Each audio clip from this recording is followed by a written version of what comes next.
think being Asian American female is probably different than the Asian American male experience. I think for the most part, because I grew up in Illinois, that I felt very invisible for some reason. I felt like because I didn't blend in, I was just, I faded into the background. And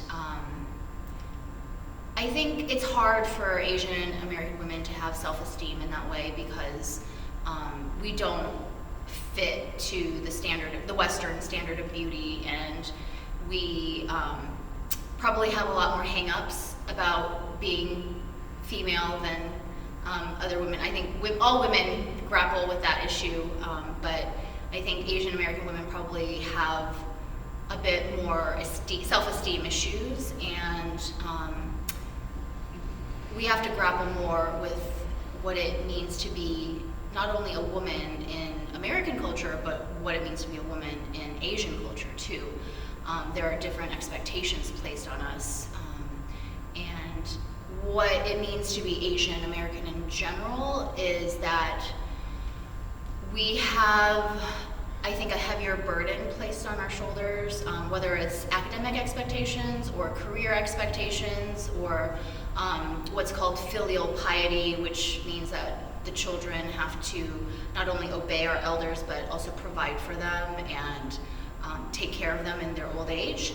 So for me, for example, my brother and I are discussing now how that's going to play out with our own parents when they get older and can't take care of themselves anymore.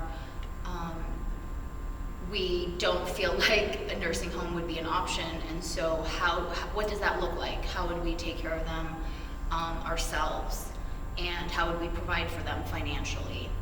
So I think that's one extra difference or burden placed on us as Asian Americans. And I think because our parents came to the U.S.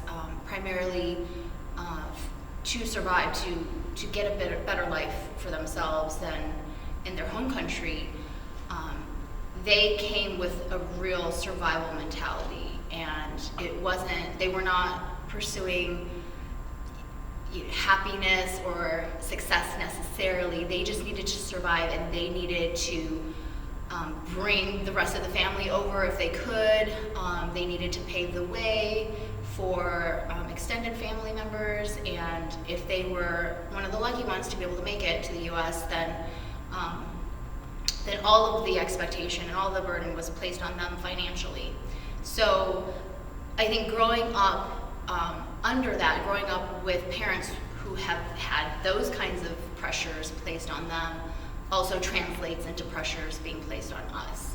So I think ultimately we grapple with what it means to be both Asian and American because of the different expectations and the different cultural pursuits, I would say, of what it means to be successful, what it means to have a good life, and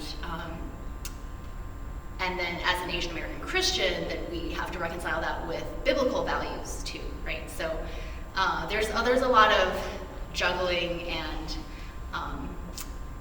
balancing of cultural norms and expectations, and yeah, there's a little bit of code switching happening too in our minds, and not just how we speak, but in how we relate to people who are older than us, people who are younger than us, of the opposite gender. So it comes into play in a lot of